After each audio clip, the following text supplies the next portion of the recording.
Good evening, everyone.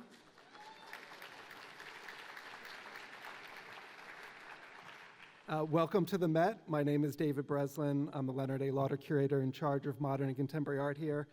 And I'm thrilled to welcome everyone to what will be a very special night. We have the one and only Kerry James Marshall here.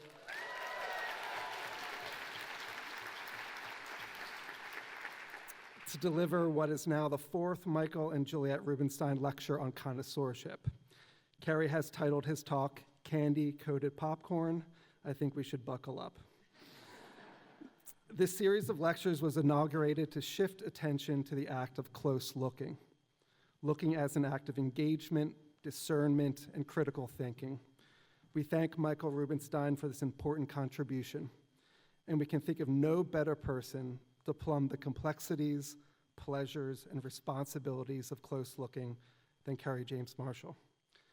As many of you know, Kerry's practice is an ongoing engagement with 6 centuries of representational painting, recognizing the conditions of invisibility long ascribed to Black people in the Western pictorial tradition. He has created, now for more than 45 years, a counter-archive, a new archive that brings those individuals and subjectivities vibrantly, demonstratively back into this narrative.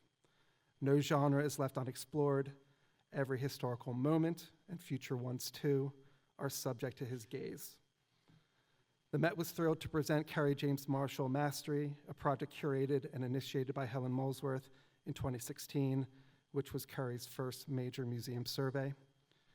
And his largest survey, a stunning achievement curated by Mark Godfrey, just closed at the Royal Academy of Arts, London. This is an exhibition that proved without question that Marshall is one of the most important artists that has been, and lucky for us, very much still is. While our historical moment certainly has its challenges, which is an understatement, we are nevertheless lucky to be living in Kerry James Marshall's time. And as a side note, that exhibition that was in London will be at the Kunsthaus Zurich and in Paris through 2027. There's a beautiful section in Kerry's essay, Shall I Compare Thee, that discusses the question of interrelatedness. He writes, none of us works in isolation. Nothing we do is disconnected from the social, political, economic, and cultural histories that trail behind us. The value of what we produce is determined by comparison with and in contrast to what our fellow citizens find engaging. I thought of these lines when I heard Kerry say, almost in passing yesterday, that he was less interested in interpretation than in operations. That is, his interest lies in how a painting works, how a painting is conscientiously and laboriously built and encoded by the painter to carry within its set dimensions everything we, the viewers, need to address it. This is not to say that the artist is the only one in control here. Everything the artist chooses to present, represent, reframe is a project of these inherited histories he mentioned in that essay. What Kerry asks us to do, and this is the work of close looking, is to bring ourselves vibrantly to the moment of encounter, to open ourselves to be acted upon, to participate in the active work of seeing as if for the first time. Today, as we think hard about the histories we want to hold and those we want told and the futures we desire to be, I can think of no better seer to help us navigate our way than Kerry James Marshall. Please join me in welcoming Kerry to the stage.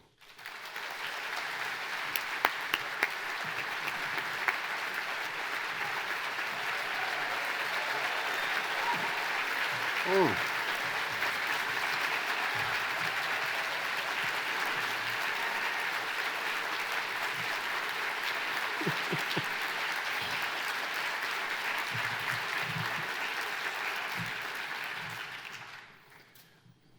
Well, thank you, David.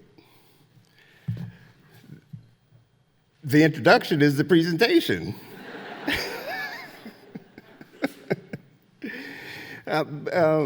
Because that sets a high bar for me to be able to meet all of the expectations that were laid out in David's introduction. So I'm going to do the best I can, and we'll see where things go.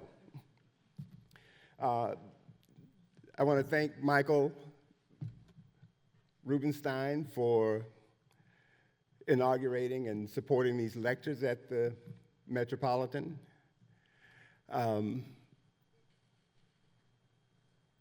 Anytime you ask an artist to speak about a subject, and in particular a subject like connoisseurship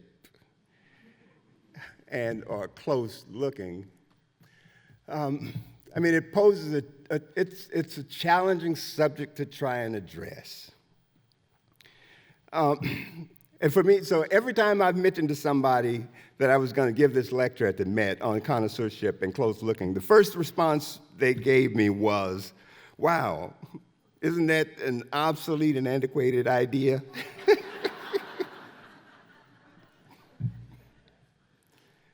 Nobody thinks about connoisseurship anymore.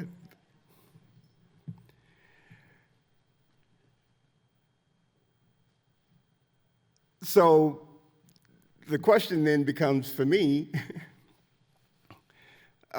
what am I doing here? So what am I doing here as a person, as a maker of pictures for people to look at and to think about? And more than that, the question then becomes, what are you doing here? In this temple of what people would call bourgeois sensibilities.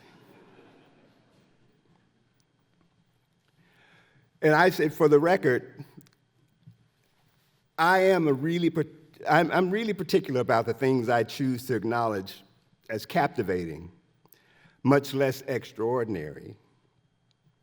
And everything I see is not worth my while. If I focus my mind and my vision on a human-produced thing, I would like for there to be more than just one level of interest for my mind to penetrate. So I graduated from high school in June of 1973. By August or September of that year, I had already entered the workforce as a dishwasher at the Inglewood Park Hospital in Southern California.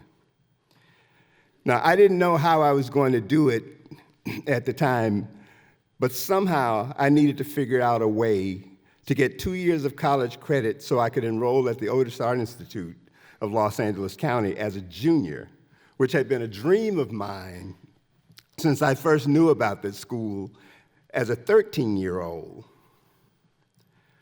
Now, when I finally enrolled there full-time in January of 1977, I didn't know that all the principles and the disciplines that going to art school was supposed to impart were being abandoned at the time.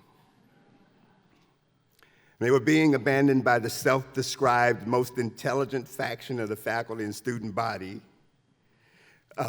that were enrolled in Otis at the time.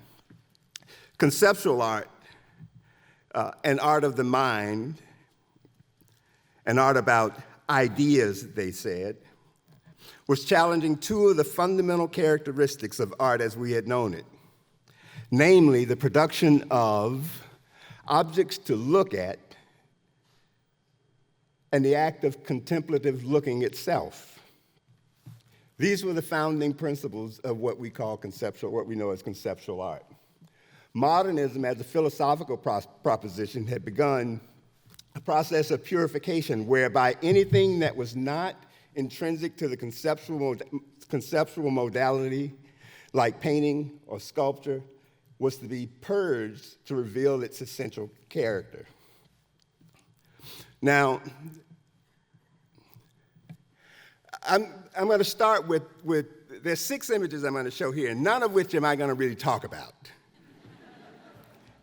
Because it's really not about me, but I'm showing these images because this image in particular represents a moment in my career as an artist where I finally fulfilled an objective that I had been preparing myself for the last 35 or 40 years.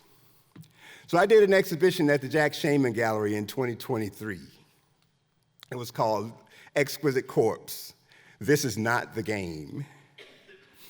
And this was the first time in my career as an artist that I had allowed an exhibition to be introduced with no press release, no opening reception, no opening events, and of which I would say absolutely nothing about anything that was in the exhibition, leaving it to the responsibility of people who were supposed to be experts in the field of analyzing the things they see to say what it was they thought was operational in those works.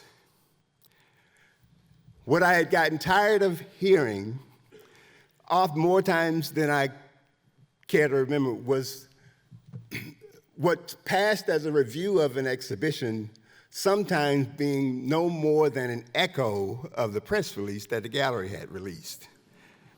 And the people who were supposed to be analyzing the work simply trying to rely as much as they could on what I said as the artist about it, rather than looking at the work itself and trying to come to terms with what the work was, with the propositions the work were trying to make.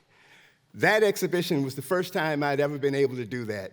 And from that moment, I had made a clear decision that the work, I had always thought this, but the work should always precede the artist. The objective is not to figure out what I'm trying to say. The objective is to figure out what the drawing is trying to do, how the drawing is trying to perform, what the elements of that work mean. And they mean what they do because everything that I do, every choice that I make in the work is for a reason. And it's because I mean for the work to operate in a certain kind of way. And I mean for the things that are available in the work to be clear enough that anybody who approaches that work with a little bit of an effort, doing this thing that we call close looking, can be satisfied with their analysis of the work, because I'm not about making mysteries. I'm simply presenting opportunities to engage with the intellect of another individual who is producing things within a system that everybody already understands. So I'm just going to go through these, and these give you just a bit of the range of things that can be considered.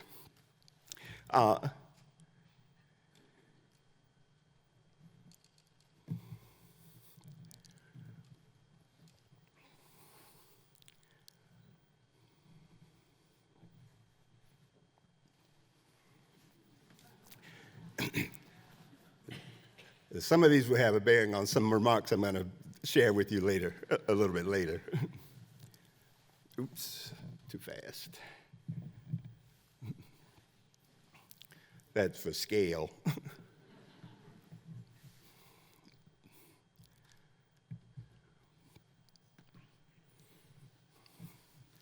So, at the turn of the century, a British magazine called the Connoisseur came into existence to celebrate the discerning eye and the discerning taste of a collector. Now, that spirit of collecting and looking for meaningful things still persists even today, buoyed by TV programs.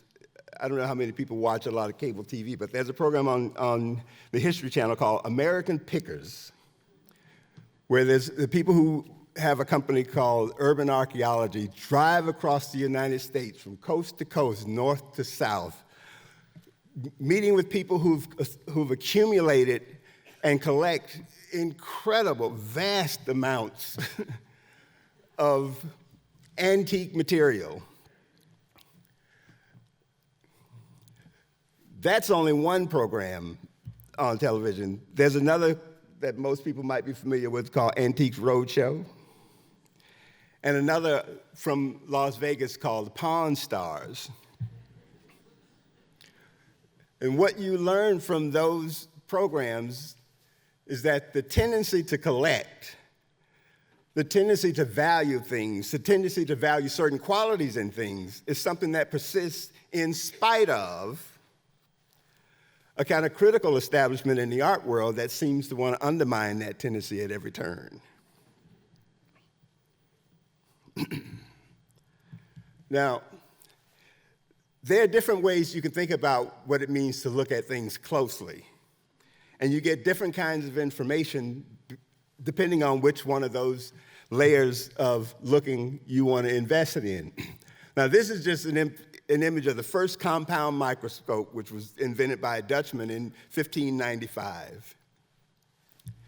As a consequence of that microscope being invented, for the first time, human beings had seen protozoa and bacteria. That before the invention of the microscope, nobody knew that the things that made you sick were things you couldn't see. So in that regard, having an instrument like this that allowed you to penetrate deeper and deeper and deeper into what sometimes could seem only like clear water made a huge difference in the longevity and the lifespan of human beings writ large. Now, for our purposes, looking at paintings through a microscope doesn't give you the kind of information that I think is really important to have. It's useful in terms of how conservationists might want to deal with the preservation of objects, but it's not what you want to be looking at when you're thinking about the operation of the image and why the image performs the way it does. So in 1968, Ed Ruscha finished the painting showing the LA County Art Museum on fire. The crisis in art that was inaugurated by Marcel Duchamp with his ready-mades more than 50 years earlier than this painting was made, 50 years earlier, seemed bound to engulf the museum's sanctuary as well. And ironically, this picture itself is in a museum collection at the Hirshhorn in Washington, D.C. But in an essay for Time magazine in 1977, the critic and historian Robert Hughes wrote, called The Reign of Entropy. He says, and I quote, "The long simmering debate over the future use of museums and their policies, which were brought to a full boil on both sides of the Atlantic in 1977. In America, this simmering debate revolved around New York's Metropolitan Museum of Art. And in Europe, it was the Pompidou in Paris, which drew huge crowds for its new building. At the Met, the issue was the relation or lack of it between the museum's task of conservation and connoisseurship and its role as educator and merchant. That the two were in conflict, few could doubt. One only needed to visit the Met's large, big retrospective of Andrew Wyeth in 1976, 1977 to realize that the overriding issue in the museum director's mind was the box office. So it poses the question of how far any museum can go in the direction of high-class vulgarization. And the Met's obsessive souvenir selling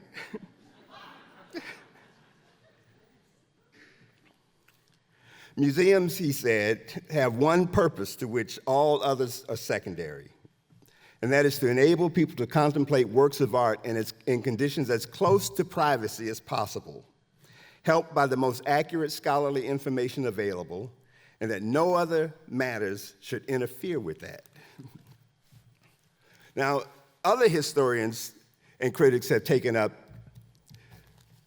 this crisis in the museum as well. There's a German art historian named Hans Belting.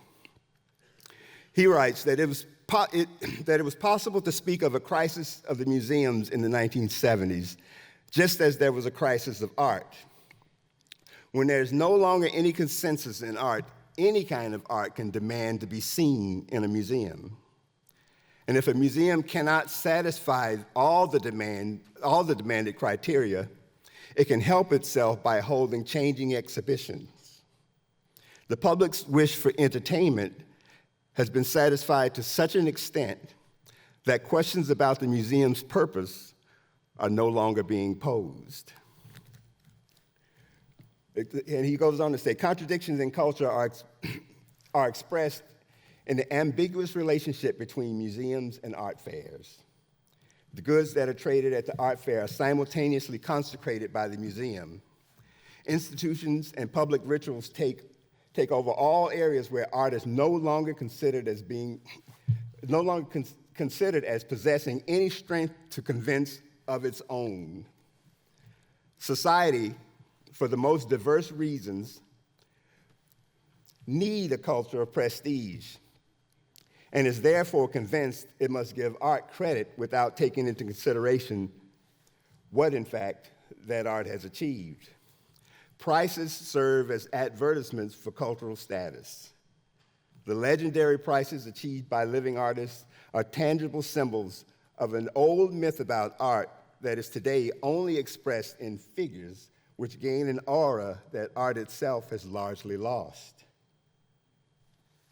Such prices bring forth an astonishment that is meant for art, but which art itself is unable to bring about on its own. And we can go on. Benjamin Buchloh, in a review of the renovation and new hang at the Museum of Modern Art in 2005 for Art Forum magazine, wrote about that rehang in this way. He says, the magnetism radiating from a Jasper Johns painting all the way to New Jersey is first of all on the order of economic mirage. Contemporary paintings that fetch unimagined sums have surpassed the status of trophy and now border on that of the miracle. Under these circumstances, it has become difficult to identify what our love of art actually loves the most. Pity, he says, is the appropriate term for contemporary works that have not acquired this cult status of the million-dollar object. In fact, the contemporary collection makes it painfully clear that not only the social character of the artist seems to suffer from a failure of historical nerves, but curators, collectors, and spectators alike appear equally desperate to hold on to a kind of object production whose time has come and gone long ago.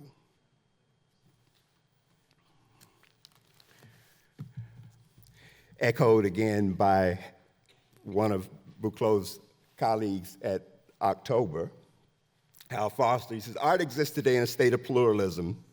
In a state of pluralism, no style or even mode of art is dominant, and no critical position is orthodox. As a general condition, pluralism tends to absorb argument. For in a pluralist state, art and criticism tend to be dispersed and so rendered impotent. As a term, pluralism signifies no art specifically, rather it is a situation that grants a kind of equivalence. Art of many sorts is made to seem more or less equal, equally unimportant. Art becomes an arena not of dialectical dialogue, but of vested interests. Now, how is it that we end up in this place where the art that's being described by people who are at the top of the game in the critical establishment of the contemporary art world find it to be so useless, especially if it's of a certain kind of art? And if art has arrived at this moment of impotence, as it's been described, then what then do we still come to the museums for? And what is it that artists like myself, who make images and recognizable things that I think also have what I would suggest is a kind of powerfully critical angle to them. What is it that we are actually trying to do? Now,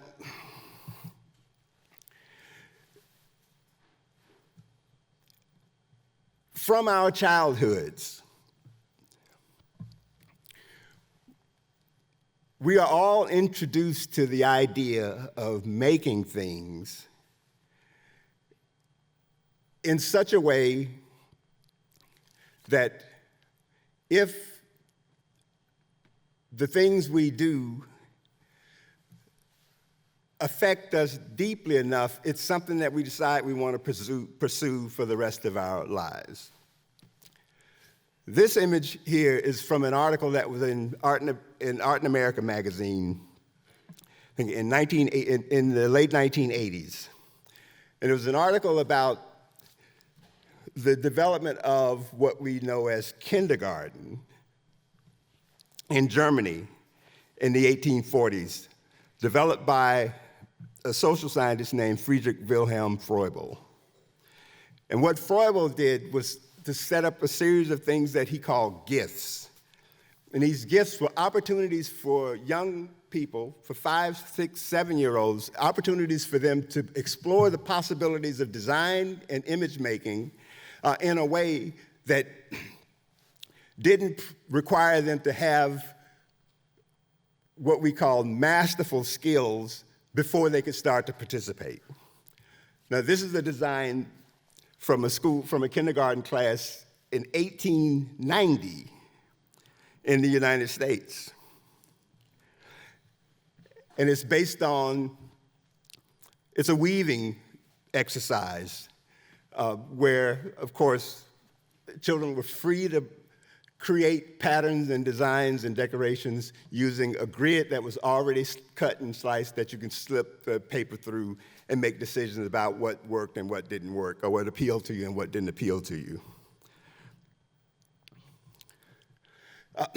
From our childhood, with coloring books and activity books, we've always been encouraged and given the opportunity to exercise our ability to analyze patterns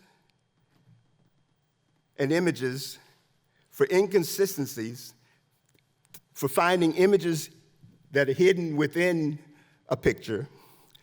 All of these things we did in ways that sharpened our perception, but not only sharpened our perception, but I thought also exercised our intellect and gave us this idea that we could do things that we could find things that were important, even in things that seemed to be really confusing at the time.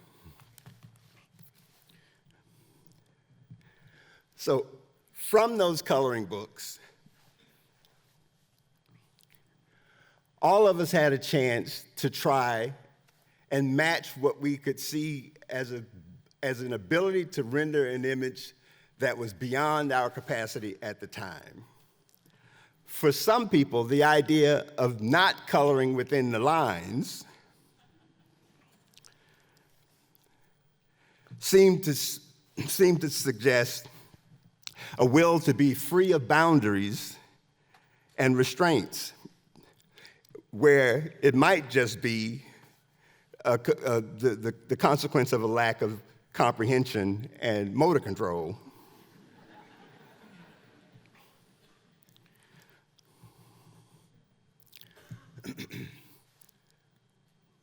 Same thing.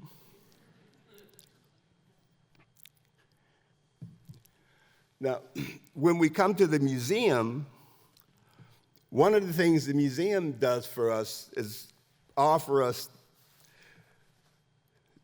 the tendency to accept fragments of things as if those fragments are the whole thing itself. So as you can see from that, this is a fragment from an Egyptian sculpture from almost 3,000 years ago. But as a fragment, it's hard to avoid recognizing that in that phrase, those lips are among the most beautiful pair of lips I've ever seen.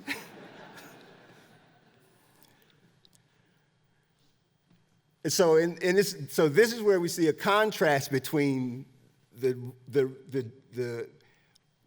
jagged edges of the pieces that are broken off and the refinement of the one element that we are able to really focus on completely. The same is true of this image.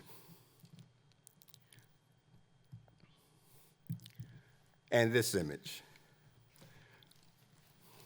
So we developed this sort of habit of looking at parts as wholes, fragments as wholes, the contrast between rough edges and refined portions as somehow objectives that we can emulate, as opposed to the consequence of wear and tear and deterioration over time. So as we move through the world, we encounter things on a regular basis that make us wonder if art is an accidental phenomenon or if it's the willful intention of someone that we call an artist. This is a sign that I passed in Chicago that was on the site of a produce market that had gone out of business and was torn down. That vinyl covering that was placed over the metal there wasn't always like that, but after about a year, this is the condition that I found it in. And in this condition, that condition of that sign is as much like a painting that you would find in a museum or in a gallery as anything else that somebody had made intentionally.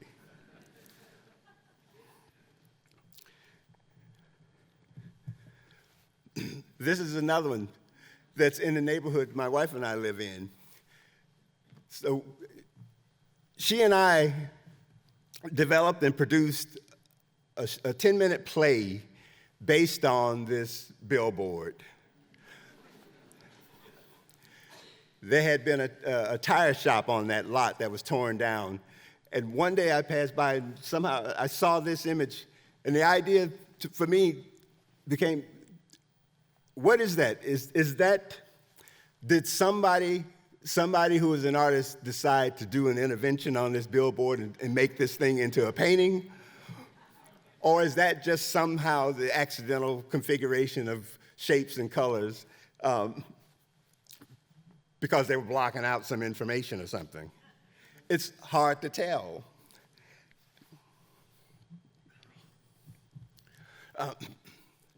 Now, David Hockney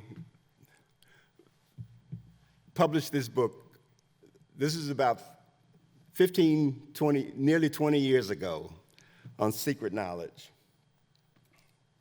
And this book was based on the idea of trying to come to terms with, trying to figure out what it was that made the difference between the way people rendered images in the 14th century and the way they were able to render images in the 15th century.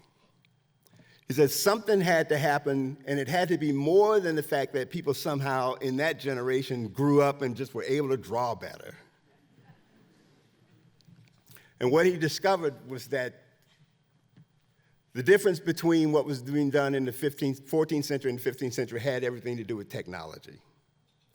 It had everything to do with instruments that people had at their disposal that gave them access to a level of perception that before then nobody had ever been able to make use of.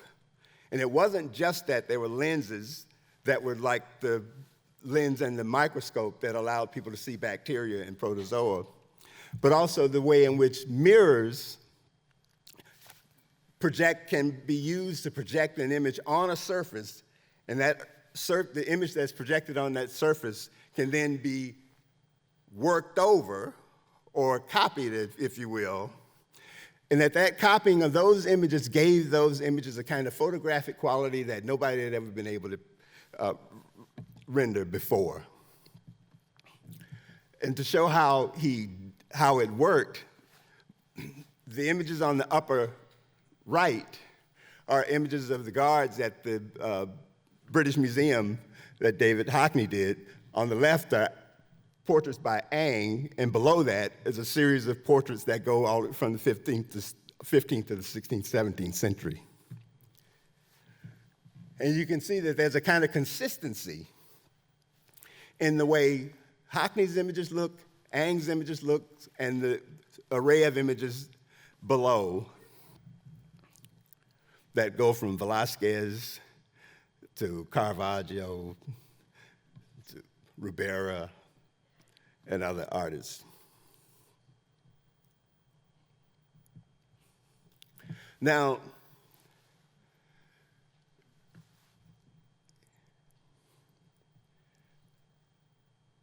knowing how the eye and the brain coordinate to comprehend reality allows us to calibrate the human response to visual information in ways that not having that information doesn't.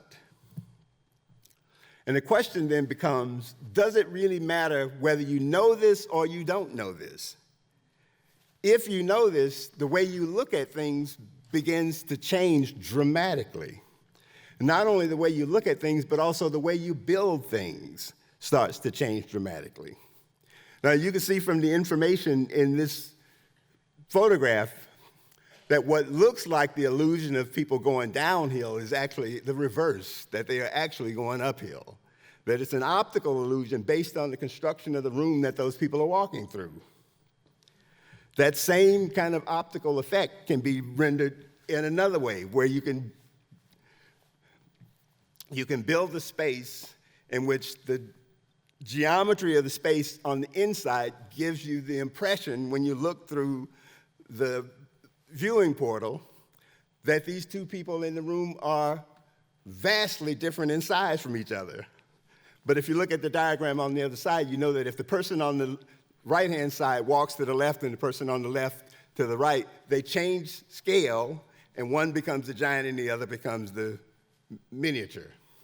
Now, these are purely optical effects, but those optical effects have a lot to do with the way you perceive and understand and comprehend anything you are looking at, especially if you're looking at an image that appears to be on a flat plane.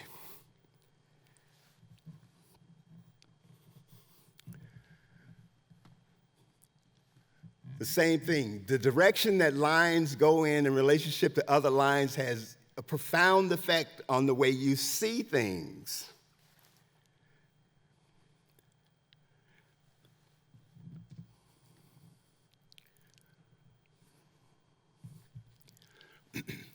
So, as I was preparing for this talk, I came across this image in the Met catalog.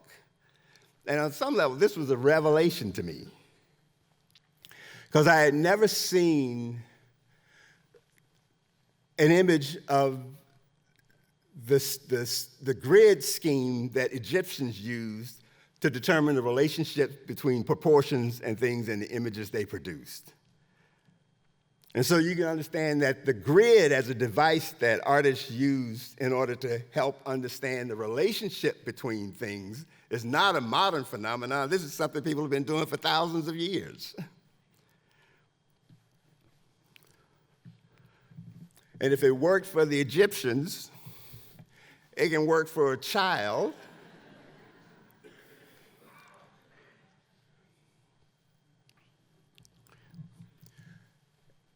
This is how you remove the magic and the mystery and the mystification that had surrounded art for so long. It's like, it's not that hard to do.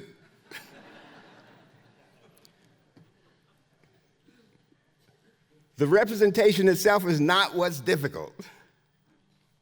It's the uses to which you put the representation and the way in which you organize the space that the representation occupies. That makes all the difference in the world.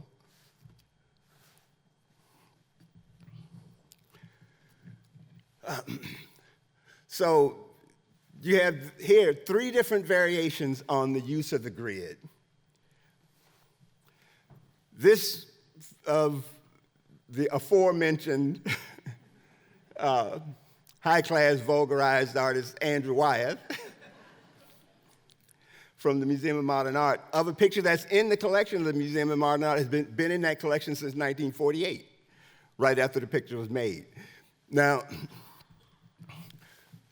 note the grid in that picture. So one of the reasons why this picture is in the lectures, I got this newsletter in my email box from the Museum of Modern Art. And it was a behind-the-scenes look at Christina's World, because the picture had been taken down, was out of its normal place, and taken to the conservation lab for examination. Now, this happened it just so happened that it coincided with a visit to Chicago by Christopher Chirix, who's the new director at the Museum of Modern Art. We had a visit in which we talked a little bit about this. I asked him about this behind-the-scenes look, and he expressed to me that whenever this picture, this Christina's World's picture, whenever that picture is taken down out of its spot, they are flooded with letters by people who are wondering what's up with that. It's like, well, where's the picture? So, and they use this as an opportunity for the picture to be examined in a way that it hadn't been examined, as he said, in 35 or 40 years. Now, shortly after he left Chicago, I got this book in the mail. And this book is what I would have expected to be a kind of close look examination of what of the way that picture operates, and why that picture seems to have such an enduring appeal to large portions of the audience of people who come to the Museum of Modern Art.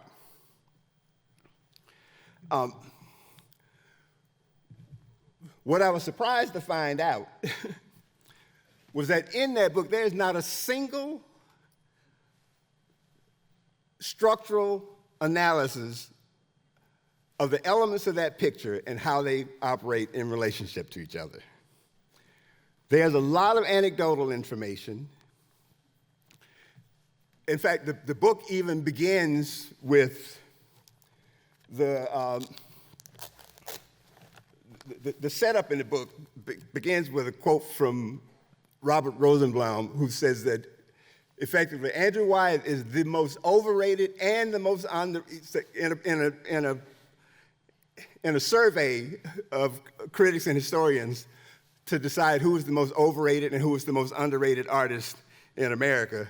Andrew Wyeth occupied both those positions. He is at once the most overrated and the most underrated artist in America. So, as I was going through the book and noticing that there wasn't any kind of analysis of the picture and why the picture might operate the way it did, of course, I decided to do the analysis myself. And for me, it's like doing this analysis was a revelation. Because a lot of things that get said about the picture turn out not to be true. And the only way you could know that it's not true is if you do this kind of thing to it. Now, where somebody might criticize the museums for being overly aggressive in their marketing and selling of souvenirs and postcards and things like that, there's actually a really great use of the postcards you can buy from the museum, and it's an opportunity. It is an opportunity to do this kind of thing. And this is the kind of thing, and the thing is, you cannot see this by just looking at the picture. But if you do this to the picture, when you see the picture the next time, all of this stuff reveals itself to be vitally important. So the grid is useful because it tells you something about the way in which these shapes that are in the picture occupy the space they're in. And what the thing I call shape tectonics. What those shape tectonics do to the way we respond to the picture overall. So you can see it is not an accident that that figure of Christina follows that diagonal from one corner of the picture to the other corner. And it's not an accident that at the vector in the upper quadrant up there, that right at that point, there's a building there that helps to change the direction of vision up and then across to the smaller building that's on the left side of or on your left side of the picture. And that the triangulation of all of those shapes from Christina to the houses and everything else is really important to the way the weight of the figure in the picture situates itself towards the bottom, and the way everything is a force that pushes down on that figure. It is important that her head never crosses the plane of the center of that picture. And that's not only important because it doesn't do that, but if you look at the shape of her head and the shape of that house that's at the top of the picture, they are exactly the same size. Exactly. If you trace that house and turn it on its side and put it on her head, they are exactly the same shape.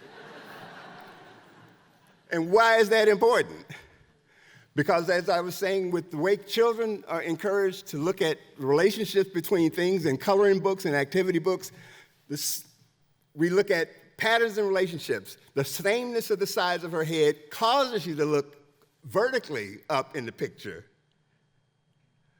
That picture is not built on a perspectival plane where you have recessions into space. It's built vertically. There's a vertical thrust of the landscape because of the hill. There's a vertical thrust because of her head and the shape of that house. And if you flip that house on that side to the three buildings on the other side, they are also the same shape.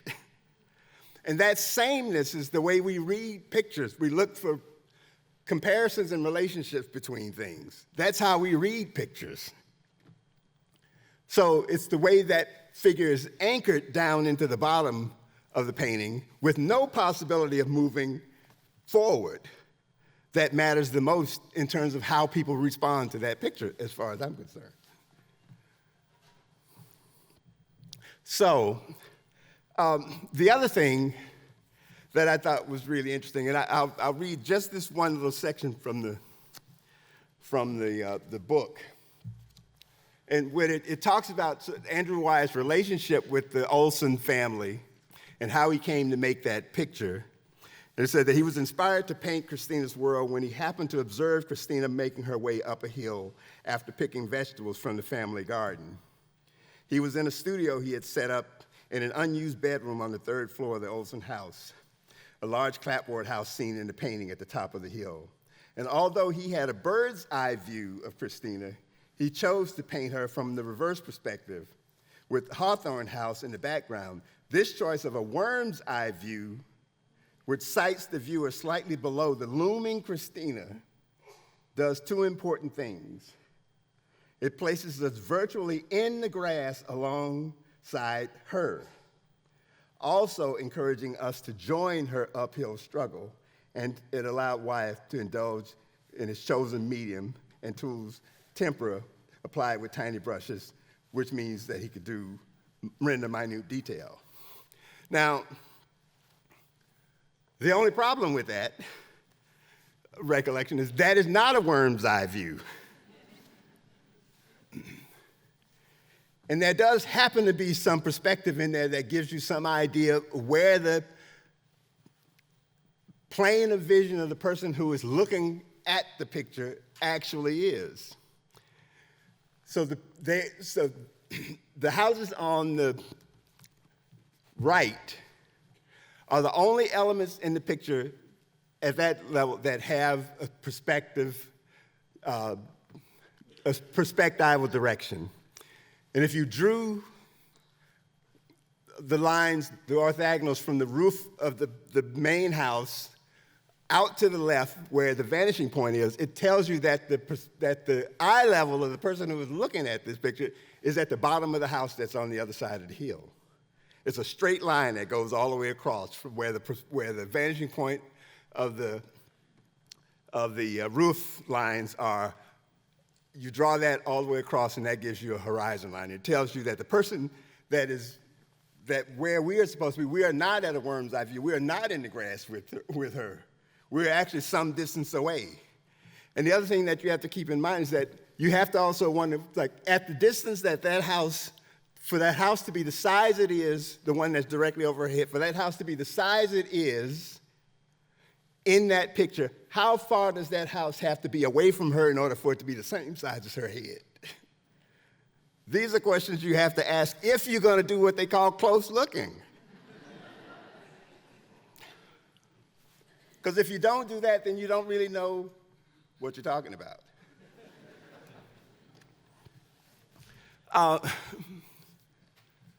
So that stuff is important. It's important to me as an artist, because what it does is it gives me complete control over the dynamics of the pictures that I am making. Nothing that happens in those pictures happens by accident. It should not.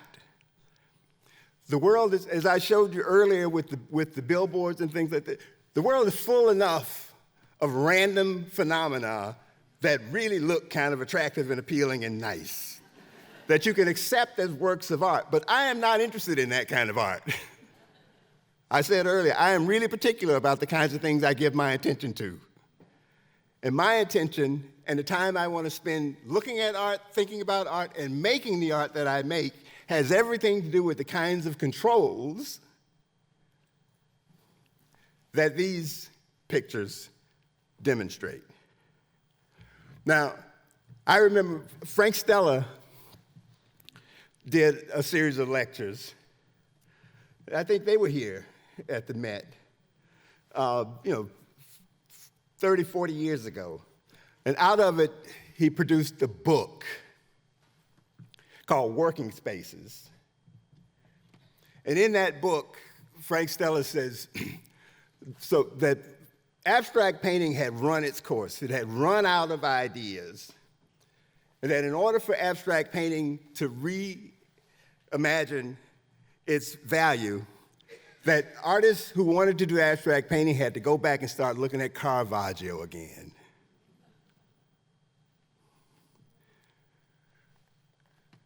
Robert Irwin is an artist that we know for installations that are devoted to light and space. We did a lecture at the University of Illinois in Chicago once in which he talked about how he came to recognize that he was an undisciplined artist. He said he had had an exhibition at a gallery in California, in Venice, and he went in for the opening, and he looked at some other artists who were walking around there, and they were looking at his stuff, and they were saying, this guy's got to be kidding. Who does he think he is? And he said, for the first time when I looked at my paintings, I realized I was an undisciplined artist. I realized there were things going on in my pictures that I couldn't account for. He said, in order to resolve that problem, I decided I would make the same painting over and over again for an entire year. He said, and when I did that, I started to understand the importance of the edges. That if you move the line up 1/4 of an inch or down 1/4 of an inch, it changed the whole structure of the picture. And from that moment on, every decision he made with the kind of clarity of vision and purpose that changed the trajectory of his whole career. So we can accept, as the critics of the pluralist impulse have reminded us, that all kinds of things can be shown in the museum. All kinds of things. Everybody demands a space in the museum. But if the consequence of having that kind of pluralism is a general impotence in everything else, then is it worth that while? I say it's not for me worth the while. I'm throwing my lot in with the people who are invested in understanding that every time you make a picture, that picture is in the same kind of rectangular or square plane. That rectangular or square plane does certain things, and it does those things for everybody that approaches it. You can either be in control of it or you can be lazy about it. If you're lazy about it, you're likely to do things that are really not going to be that important. But if you take some responsibility for your role as the maker of the thing, invest your energy and attention in deciding what the size of everything needs to be, what the shape of everything needs to be, what direction it needs to go in, what side of the picture it has to be on. If you're deciding all those things, I'm with you. Now, this is one of my, I love this painting. This is Balthus' painting, which is in the collection of the museum here. And when they first acquired this, I came in here just to see this picture when it was first acquired. I mean, and I like Balthus. I like the other Balthus too, but you know, he's not just the guy. He's not just that guy. And so the thing that always struck me was that weird figure laying on the ground down there. And so it's mysterious. But it became mysterious until I discovered that, well, of course, everybody knows that Balthus was a huge fan of Poussin. And it turns out, I'll come back to that. It turns out that that figure is a figure he borrowed from a Poussin painting.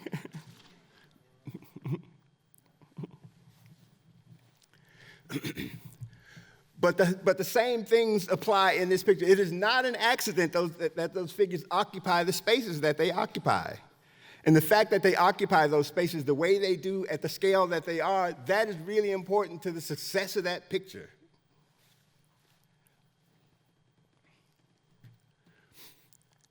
So, and this is just the preliminary analysis of how that picture works.